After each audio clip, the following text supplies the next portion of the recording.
안녕하십니까, 법우님들. 오늘 이 자리에서 불자님들과 나누고자 하는 이야기는 우리 주변에서 흔히 목격하게 되는, 그러나 결코 가볍게 넘겨서는 안 될 중요한 가르침입니다.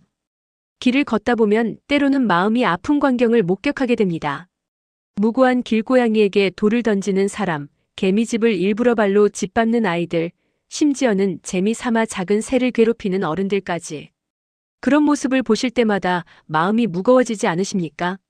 이런 일들이 단순한 장난이나 우연한 실수가 아님을 보살님들도 잘 아실 것입니다. 부처님께서는 이미 2500여 년 전에 모든 생명에 대한 자비와 존중의 중요성을 깊이 있게 설하셨습니다. 그런데 왜 여전히 이런 일들이 일어나는 것일까요? 더욱 안타까운 것은 그런 행위를 하는 사람들이 자신의 행동이 어떤 결과를 가져올지 전혀 모른다는 사실입니다. 혹시 법우님들께서도 어린 시절 혹은 무심코 작은 생명을 해친 경험이 있으시지 않습니까? 그 당시에는 별것 아닌 일로 여겼지만 지금 돌이켜보면 마음 한편이 불편하셨던 기억이 있으실 것입니다. 부처님의 가르침에 따르면 이 세상에 일어나는 모든 일에는 원인이 있고 결과가 따릅니다. 이것이 바로 인과의 법칙, 업보의 진리입니다. 특히 생명을 해치는 행위는 단순히 그 순간의 일로 끝나지 않습니다. 보이지 않는 업에 씨앗이 뿌려지고 언젠가는 반드시 그 결과를 맞이하게 되는 것입니다. 오늘 이 시간 4가지 중요한 부처님의 가르침을 통해 왜 우리가 모든 생명을 소중히 여겨야 하는지, 그리고 생명을 해치는 자에게는 어떤 과보가 따르는지 자세히 살펴보겠습니다. 이 가르침들을 통해 불자님들께서는 자신의 일상을 돌아보시고 더욱 자비로운 삶을 살아가실 수 있을 것입니다. 또한 주변에서 이런 일들을 목격하실 때 어떻게 대처해야 하는지, 그리고 이미 그런 업을 지으신 분들은 어떻게 참회하고 공덕을 쌓을 수 있는지도 함께 알아보겠습니다. 부처님께서는 모든 중생이 행복하기를 원한다고 하셨습니다. 이 말씀의 깊은 의미를 이해하고 우리 자신부터 실천해 나간다면 이 세상은 분명 더 아름다운 곳이 될 것입니다. 그러면 지금부터 첫 번째 가르침을 살펴보겠습니다. 첫 번째로 부처님께서 직접 말씀하신 살생에 대한 엄중한 경고를 들어보겠습니다. 법구경에서 부처님께서는 이렇게 말씀하셨습니다. 모든 것은 폭력을 두려워하며 모든 것은 죽음을 두려워한다. 자신의 처지에서 생각해보라. 남을 죽이지도 말고 남으로 하여금 죽이게 하지도 말라. 이 말씀을 들으시면 어떤 느낌이 드십니까? 부처님께서는 단순히 죽이지 말라고 하신 것이 아닙니다. 먼저 자신의 처지에서 생각해보라고 하셨습니다. 이것이 바로 자비의 시작점입니다. 길을 가다가 작은 개미를 발견했을 때 잠시 멈춰 생각해보시기 바랍니다. 저 작은 개미도 나처럼 살고 싶어 한다는 사실을 말입니다. 비록 몸집은 작지만 생명에 대한 의지는 우리와 다르지 않습니다. 개미는 겨울을 대비해 부지런히 먹이를 모으고 동료들과 협력하며 자신의 가족을 위해 최선을 다합니다. 이런 모습이 우리 인간의 삶과 얼마나 닮아 있는지 생각해 보신 적 있으십니까? 실제로 부처님 당시에 이런 일이 있었습니다. 어느 날 한 젊은 제자가 부처님께 와서 말씀드렸습니다. 세존이시여, 길을 걷다가 실수로 작은 벌레를 밟았습니다. 이것도 살생에 해당합니까? 부처님께서는 자비로운 미소를 지으시며 답하셨습니다. 의도가 없었다면 업장이 가벼우나 이를 계기로 더욱 주의 깊게 걸어야 한다. 생명을 존중하는 마음을 기를 때 진정한 수행자가 되는 것이다. 이 말씀에서 우리가 주목해야 할 점이 있습니다. 부처님께서는 실수에 대해서는 관대하셨지만 그 실수를 통해 배워야 할 교훈이 있다고 말씀하셨습니다. 고의로 생명을 해치는 것과 실수로 해치는 것은 업보의 무게가 다르지만 두 경우 모두 우리에게는 성찰의 기회가 됩니다. 그런데 안타깝게도 요즘 우리 주변에서는 고의로 동물을 괴롭히는 일들이 너무 자주 일어납니다. 길고양이에게 음식을 주는 척하면서 뜨거운 물을 붓는 사람, 재미삼아 작은 동물들을 괴롭히는 사람들을 목격할 때마다 마음이 아픕니다.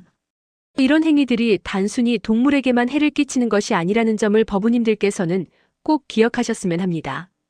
부처님의 가르침에 따르면 살생하는 자에게는 반드시 10가지 과보가 따른다고 하셨습니다. 첫째, 단명하게 된다고 하셨습니다.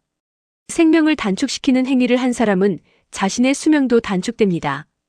둘째, 항상 병고에 시달리게 됩니다. 셋째, 마음이 항상 불안하고 두려움에 떨게 됩니다. 실제로 동물을 괴롭히는 사람들을 관찰해 보시면 그들의 표정이나 행동에서 진정한 평화로움을 찾기 어렵습니다. 항상 어딘가 불안해하고 화를 내며 다른 사람들과도 자주 갈등을 일으킵니다. 이것이 우연의 일치일까요? 결코 그렇지 않습니다. 자비심이 메마른 마음에는 평화가 깃들 수 없기 때문입니다. 그런데 더 중요한 것은 이런 과보가 이 생에만 그치지 않는다는 점입니다. 부처님께서는 살생의 업이 내생에까지 영향을 미친다고 명확히 말씀하셨습니다. 이런 이야기가 있습니다. 옛날 한 마을에 아주 잔인한 사냥꾼이 살았습니다. 그는 단순히 먹기 위해서가 아니라 재미삼아 동물들을 괴롭히며 죽였습니다. 특히 작은 새들을 잡아서 일부러 날개를 부러뜨린 다음 놓아주어 고통스럽게 죽도록 하는 것을 즐겼습니다. 마을 사람들이 아무리 말려도 듣지 않았습니다. 어느 날 그 사냥꾼이 깊은 산속에서 길을 잃었습니다. 며칠을 헤매던 중 절벽에서 발을 헛디뎌 떨어졌는데 다행히 나무에 걸려 목숨은 건졌습니다. 그런데 그의 두 다리가 부러졌고 혼자서는 꼼짝할 수 없는 상황이 되었습니다. 바로 그 순간 그는 깨달았다고 합니다. 자신이 새들의 날개를 부러뜨려 고통스럽게 했던 것과 똑같은 상황에 처한 것입니다.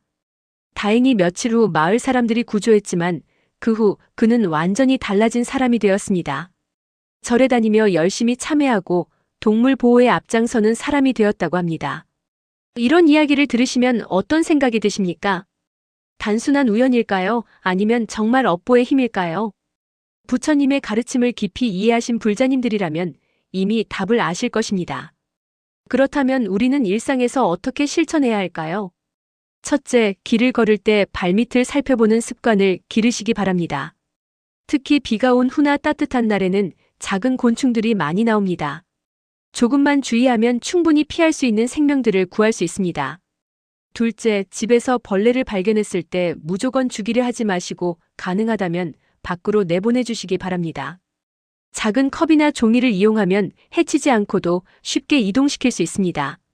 셋째, 주변에서 동물을 괴롭히는 사람을 목격하시면 가능한 범위에서 제지해 주시기 바랍니다. 직접적인 개입이 어렵다면 최소한 그런 행위에 동조하지는 마시기 바랍니다. 넷째, 가족들, 특히 아이들에게 생명 존중의 가치를 자주 이야기해 주시기 바랍니다. 어릴 때부터 생명을 소중히 여기는 마음을 기르는 것이 가장 중요합니다. 이런 작은 실천들이 모여서 큰 공덕을 이루게 됩니다. 부처님께서는 작은 선행도 가볍게 여기지 말라. 물방울이 모여 큰 바다를 이루듯 작은 공덕도 모이면 큰 복을 이룬다고 말씀하셨습니다.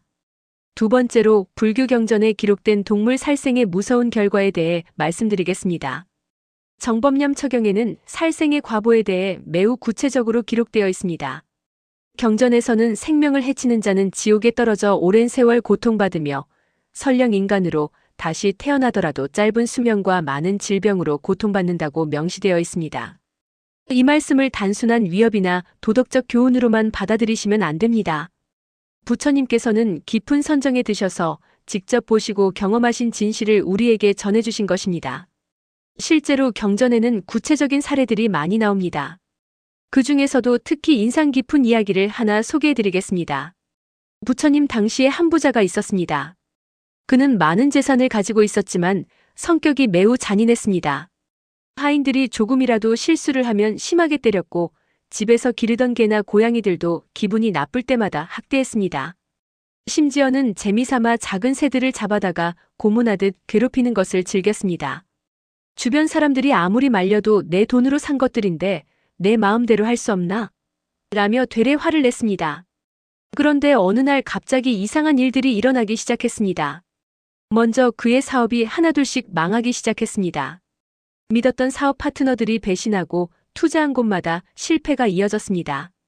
그것만이 아니었습니다. 온몸에 원인 불명의 종기가 생기기 시작했고 밤마다 악몽에 시달렸습니다. 꿈속에서는 항상 자신이 괴롭혔던 동물들이 나타나 복수를 하는 모습이 나타났습니다. 의사들을 아무리 찾아봐도 병의 원인을 알 수 없었고 갈수록 상태는 악화되기만 했습니다. 결국 그는 부처님을 찾아뵈었습니다. 부처님께서는 그의 상황을 보시고는 자비로우시면서도 엄중한 목소리로 말씀하셨습니다. 그대가 지은 업의 결과가 이미 시작되었다. 지금이라도 진심으로 참회하고 생명을 구하는 일에 힘쓴다면 업보를 가볍게 만들 수 있을 것이다. 그 부자는 그제서야 자신의 잘못을 깨닫고 눈물을 흘리며 참회했습니다. 그 후 남은 재산을 모두 동물 보호와 가난한 사람들을 돕는 일에 사용했고 매일 수많은 생명들을 구하는 일에 전념했습니다. 그러자 신기하게도 병도 점점 나아지고 사업도 다시 회복되기 시작했습니다. 이 이야기에서 우리가 주목해야 할 점이 있습니다. 업보는 반드시 받지만 진심으로 참회하고 선행을 쌓으면 그 무게를 줄일 수 있다는 것입니다. 이것이 바로 불교의 위대한 점 중 하나입니다. 운명론적으로 체념하라는 것이 아니라 현재의 노력으로 미래를 바꿀 수 있다는 희망을 주는 것입니다. 그런데 법구경에는 더욱 구체적인 말씀이 있습니다. 폭력을 행하는 자는 폭력으로 죽고 남을 괴롭히는 자는 괴로움을 받는다. 이는 마치 바퀴가 발굽을 따라 굴러가듯 확실한 법칙이다. 여기서 바퀴가 발굽을 따라 굴러가듯이라는 표현을 주목해 보시기 바랍니다. 이는 인과응보가 예외 없이 기계적으로 작동한다는 의미입니다. 우리가 원하든 원하지 않든 믿든 믿지 않든 업보의 법칙은 자연법칙처럼 정확하게 작동합니다. 실제로 요즘 뉴스를 보시면 동물을 학대한 사람들의 최후가 어떤지 아실 것입니다. 물론 이런 일들을 단순히 업보라고만 해석하는 것은 위험할 수 있습니다. 하지만 분명한 것은 생명을 함부로 대하는 사람들의 삶이 결코 평화롭지 않다는 점입니다. 동물을 괴롭히는 사람들을 관찰해 보시면 대부분 인간관계에서도 문제를 일으킵니다.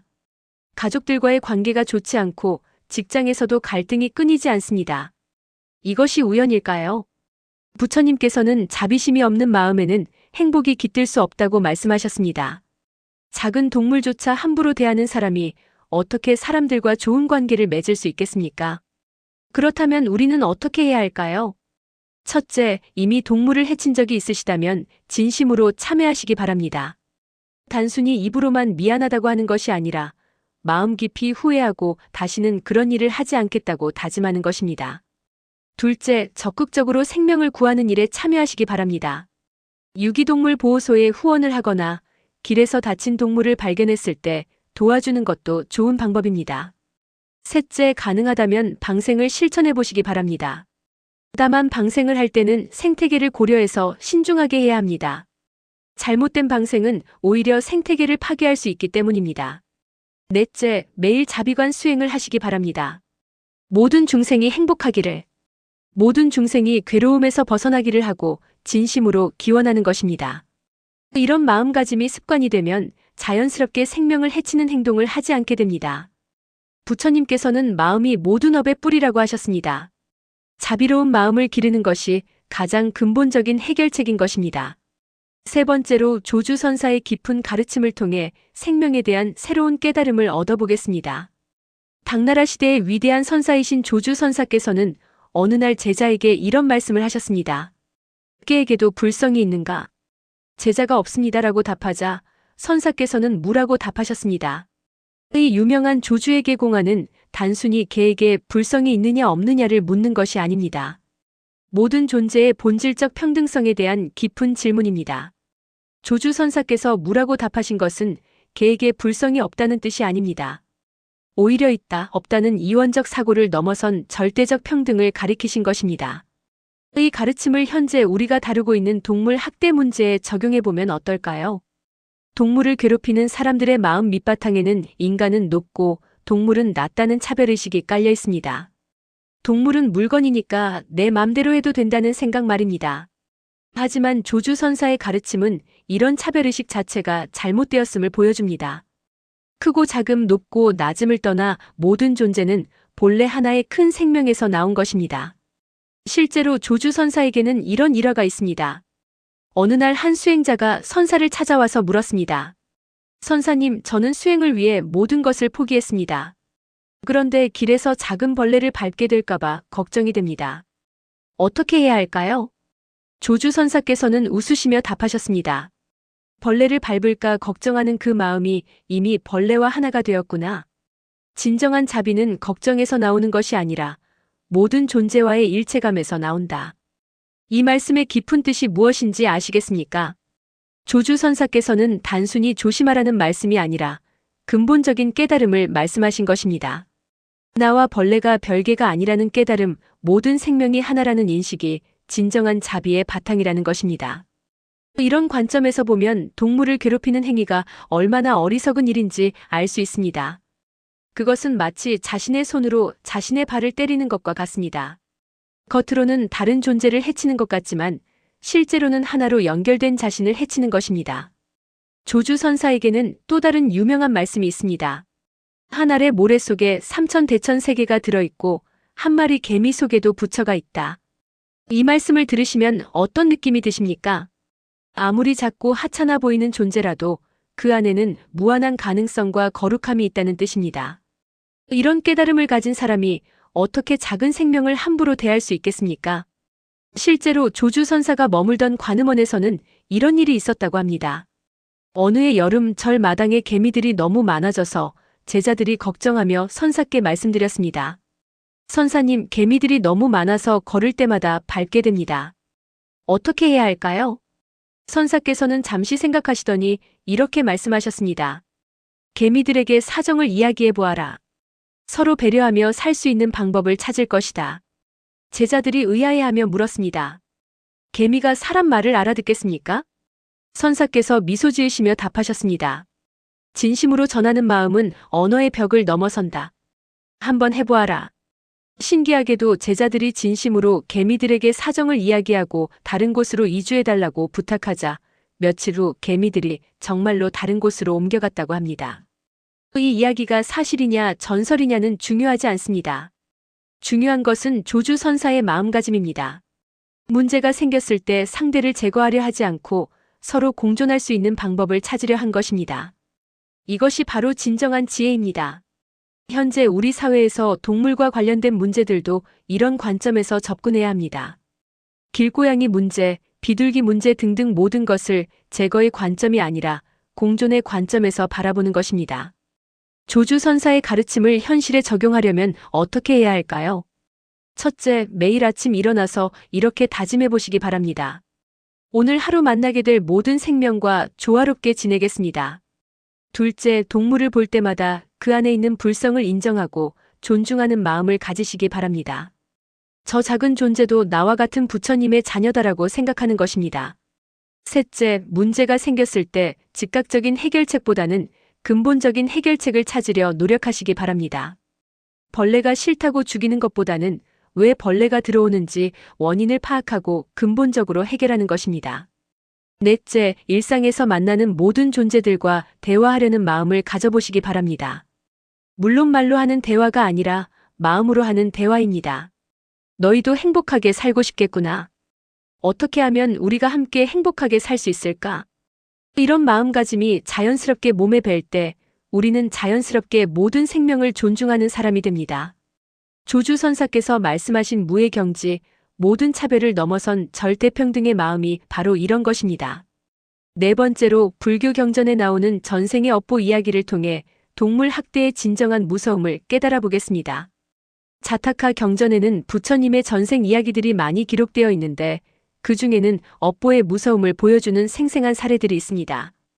특히 기억에 남는 이야기가 하나 있습니다. 아주 오래전 어떤 마을에 매우 잔인한 사냥꾼이 살았습니다.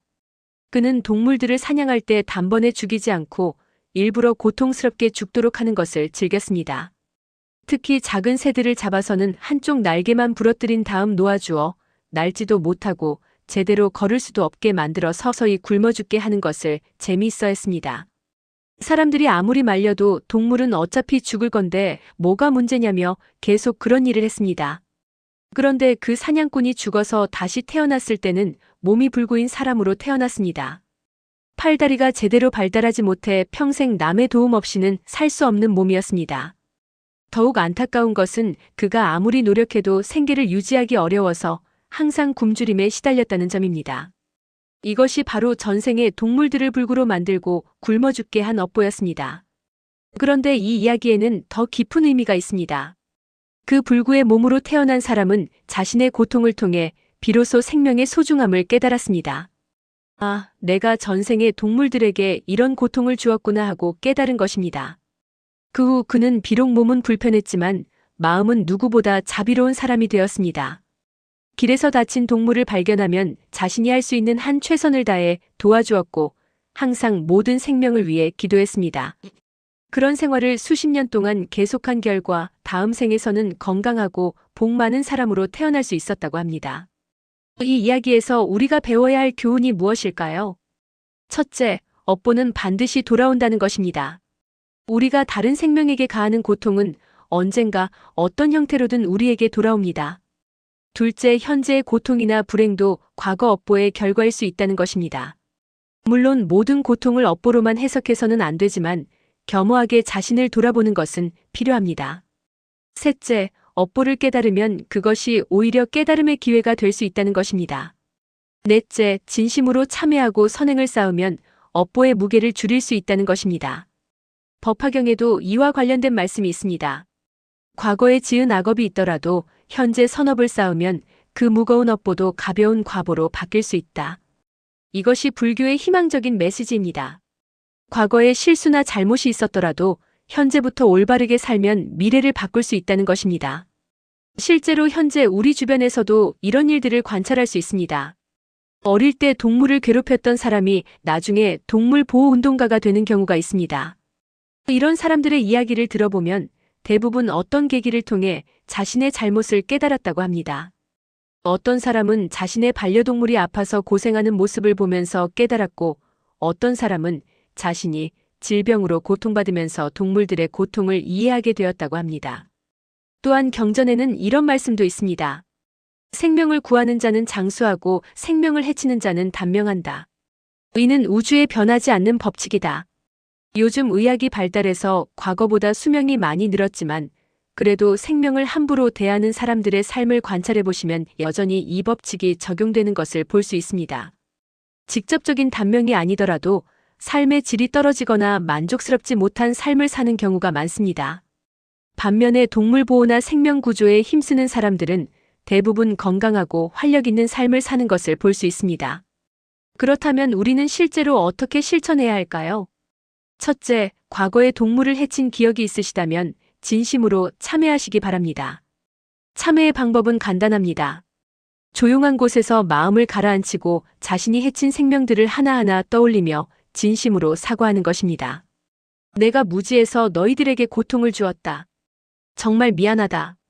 이제는 절대로 그런 일을 하지 않겠다고 다짐하시기 바랍니다. 둘째, 적극적으로 생명을 구하는 일에 참여하시기 바랍니다. 유기동물 보호소에 후원을 하거나 길에서 다친 동물을 발견했을 때 병원으로 데려가는 것도 좋은 방법입니다. 직접 행동하기 어려우시면 관련 단체에 후원하는 것만으로도 큰 공덕이 됩니다. 셋째, 매일 모든 생명의 행복을 위해 기도하시기 바랍니다. 모든 생명이 고통에서 벗어나 행복하기를, 내가 해친 생명들이 좋은 곳에 태어나기를 하고 진심으로 기원하는 것입니다. 넷째, 주변 사람들에게도 생명 존중의 중요성을 알리시기 바랍니다. 특히 아이들에게는 어릴 때부터 모든 생명을 소중히 여기는 마음을 심어주는 것이 중요합니다. 다섯째, 가능하다면 채식을 실천해 보시기 바랍니다. 완전한 채식이 어렵다면 점진적으로 육식을 줄여나가는 것도 좋은 방법입니다. 이런 실천들을 통해 우리는 과거의 업보를 줄이고 미래의 좋은 과보를 받을 수 있습니다. 하지만 가장 중요한 것은 공덕을 쌓기 위해서가 아니라 진정으로 모든 생명을 사랑하는 마음에서 행동하는 것입니다. 부처님께서는 진정한 자비는 대가를 바라지 않는다고 말씀하셨습니다. 아무런 조건 없이 모든 생명이 행복하기를 바라는 마음이야말로 가장 아름다운 마음입니다. 지금까지 법우님들과 함께 4가지 중요한 부처님의 가르침을 살펴보았습니다. 첫째, 부처님께서 직접 말씀하신 살생에 대한 엄중한 경고와 그 실천 방법을 배웠습니다. 둘째, 불교 경전에 기록된 동물 살생의 무서운 과보와 그에 대한 대응책을 알아보았습니다. 셋째, 조주선사의 깊은 지혜를 통해 모든 존재의 평등성과 공존의 방법을 깨달았습니다. 넷째, 전생의 업보 이야기를 통해 현재의 실천이 얼마나 중요한지 확인했습니다. 이 모든 가르침들이 우리에게 전하는 핵심 메시지는 무엇입니까? 바로 모든 생명이 소중하며 우리가 다른 생명에게 행하는 모든 행동이 결국 우리 자신에게 돌아온다는 것입니다. 동물을 괴롭히는 행위는 단순히 그 동물에게만 피해를 주는 것이 아닙니다. 그런 행위를 하는 사람 자신의 마음을 더럽히고 결국 자신의 삶을 불행하게 만드는 것입니다. 반대로 모든 생명을 존중하고 보호하는 사람은 자신의 마음도 깨끗해지고 삶도 더욱 행복해집니다.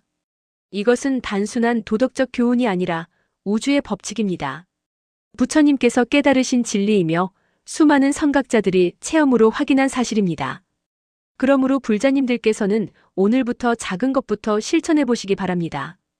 길을 걸을 때 작은 생명들을 밟지 않도록 주의하고, 집에서 벌레를 발견했을 때는 죽이지 말고 밖으로 내보내 주시고, 동물을 괴롭히는 사람을 보시면 가능한 범위에서 제지해 주시기 바랍니다.